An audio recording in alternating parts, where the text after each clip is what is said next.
he's just like always becoming the victim. I've been rocking with this dude since 2015, since this thing happened, and came up under criticism of my homeboys from the city of Compton, from different things, and everything he touches turns to shit. Yeah, we on Boss Talk 101. Yeah, we gonna talk. Hey, man, listen, man, we got a guy in here today, y'all. Y'all already know who it is, man. It's one of my favorite people to interview, period. This is one of them ones, man. He always come and show love to Boss Talk 101. He come all the way. He family. And he's the eldest person we've ever interviewed, right? No, they ain't gonna say that. We had them boys out of, we had some boys we drug out. Oh, yeah, you right. Yeah, so let's not go there. But at any rate, let's talk about it, man. My guy, OG, PIRU, Ayatollah Marv is in the building, man. All the way from Compton to Texas, and it's on some serious business today. What's going on, man? We here. We got some stuff to clear up, and we're gonna do an exclusive interview today on some Compton business. Man, I was watching, and me and you talked about this. Actually, this in real time, and we're gonna be honest with the people. We talked this morning. We had a situation where I seen Piers Morgan. I had seen the show where Suge Knight is basically on there as his guest. And he's on audio as he's been doing he's been frequently doing this. And I was like, dang, man, there you go again. But this time when I'm listening, I hear a story that really channeled back to you, because I remember that day when he had this so-called situation happen where he ends up getting into an altercation, driving off frequently, and somebody actually lost their life that day. Yes, sir. I want to talk to you about it because now what he said in that interview is startling to me, because I've never heard that before, and you've been on my show multiple times. Tell me what happened, basically, to make him change the story up, first of all, because this is the first time I've heard him really speak on it like that. So what the heck happened? Man, let me say this. When Suge got on the podcast interview with this Piers Morgan, and he started relating different incidents, and he's just like always becoming the victim. I've been rocking with this dude since 2015, since this thing happened, and came up under criticism of my homeboys from the city of Compton, from different things, and everything he touches turns to shit. And as soon as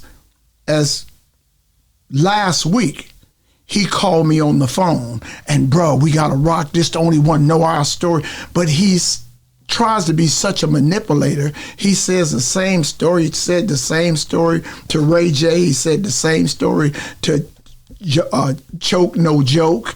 And so he's spreading these illusions around. And so then when he got with this Yankee last night, he said some stuff that really startled me. And like now we got to talk about this and how it caught up in the inception, how this baby was created, and how everything went to a downfall. Because this all started behind 2014.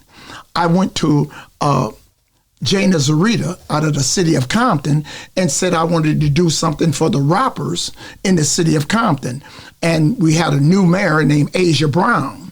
And I said, man, we Eazy-E started this gangster rap. We got DJ Quick. We got The Game, this and this and that. So she said they didn't want Compton to go in that direction. They didn't want to go in the gangster direction. So then Dre became the first black billionaire. And when he became the first black billionaire, the mayor started reaching out. From Compton. First black billionaire from our city. And now the mayor starts reaching out. I wish you would come out and help our city. But now you didn't just diss this man. You didn't want gangster rap around. Now that he got money. So I figured well, look, I'm a citizen of Compton. I don't need the city's permission. So I got together, and with most youngsters, they don't know nothing about Juneteenth or the slaves being emancipated. So I said, well, what we're going to do, we're going to do a Juneteenth and make it Dre Day. So June 19th. So with nobody help, I put it together, got in contact with Dr. Dre's people, got a plaque, made a plaque, the first ever hood pass. I made a hood pass and gave him the hood pass, and I made a scroll. I made a scroll that I had all the gang members sign it. I had another scroll, had Compton High School, Centennial High School, and Dominguez High School, the students sign it. So, and we did June 19th, the mayor came, the ex-mayor, the real mayor, Mayor Omar Bradley. The city didn't want anything to do with it. So it went on, we had it in the paper, it went well. Dre was out of the country at the time. We wasn't able to present it to him.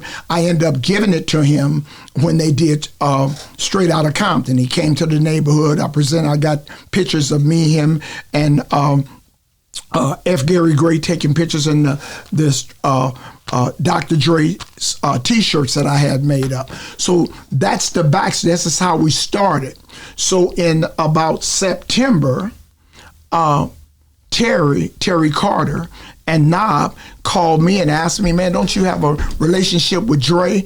We trying to do something with Suge, because Suge doing kind of bad, and we're trying to envelop something, and we want to talk to you about it. So we started having meetings, and Terry came up with the idea to have a truce between Dr. Dre and Suge on the West Coast, the same way that 50 Cent and Game did in front of probation. It was, you could look at Game and 50 Cent and see they wasn't friends, but they did it for the culture. So between the rivalry with, supposedly alleged rivalry with Dr. Dre and Suge, people from the East Coast and the South, they can go over here, they ain't got to do nothing with us. So it was Terry was trying to bring the separation, bring it in. So he got with Suge like, man, yeah, because right now he dirt dog bad broke. He ain't got nothing. He's doing bad. So we're having meetings, man. So Dre like, man, look, I can entertain the thought, long as Suge keep my name out of his mouth, keep this, we can do this, we can do that. So we were going on, we were building this. So it gets to December, Suge goes to Terry's house for Christmas, has dinner with his family, turns around. The week before that in January, week before the 24th in January, you'll see a picture of me, Suge, Terry, and Baba Louie. Okay. This was at the a meeting we had at the Serving Spoon, and Terry Carter's daughter, Crystal, took the picture. After this, one day, Dr. Dre was looking at the scroll, and he looked at Knob's name, Dwayne Johnson. And he asked this guy, he said, man, this guy, Dwayne Johnson, you know him? Like, yeah, that's Knob. He said, you really know dude? He tell him, yeah, I know dude. He said, well, man, I need to talk to him. So dude didn't say nothing to Knob. Then when Dre started pressing him, he comes to the garage one night. Tells Knob, hey man, Dre wants to talk to you, so we need this, we need that. He puts Dre on the phone. He's Dre, Knob, this Dre. Phone's on speaker. Man, check this out. We coming over into your neighborhood. This is West Side PIRU. We're coming in your neighborhood. Man, I want to get with you and do something for you, bro. You know, it's been a long time. Now, him and Dre go back to Vanguard Junior High School. Wow. Now, they go back to junior high school. Knob's the bully. Dr. Dre's father bought him a bicycle, and he brought it to school, and Knob took the bike. Knob took the bike from him. Took the bike. And Dre's father went and called the police on him, and Knob went to juvenile hall for stealing Dre's bike. Wow. So that's how far they go back. So he tells Knob, well, man, here's my private number. I'm going to call you. So when old boy left, Knob calls him back. We're in the garage. He said, man, check this out. He said, I need some stuff done. Knob does cooking. He like catering it. So he said, man, I'm going to send you something. I just want to make sure when we come over to the west side, it's no problem. He said, you know the thing we got with old boy, we just don't want him around. right? Speaking of Suge. But I want to go. Well, hold on before you go ahead. Knob, basically, he sees Dwayne's name on the scroll. But if he bullied him, what made him have that interest in him? Because he knew when the Knob is West Side PIRU. Okay. You can't come in there without going through the Johnsons. You know what I'm saying? So we know that he know the terrain, and this other boy is faking because he ain't even from the neighborhood. So when he seen Dwayne's name, he said, man, let me get in. It's just like, I come to you, I come get with T. I come to Texas, I'm going to get with somebody. So he's like, man, this is a perfect little item. Let me go in here because I know I got some issues with these PIRUs. And this other guy ain't a PIRU, but he be around them. But let me go to the source, if this is the source. And he wanted to come and do some stuff over there. They did a commercial. And that's that's what I was looking for. Yeah. So they did a commercial in that neighborhood. Him and Cube came and went on Calsman Street at a dead end. What kind of commercial? A Dodge Chrysler 300 commercial. Yeah, we on Boss Talk 101. Yeah, we gon' talk.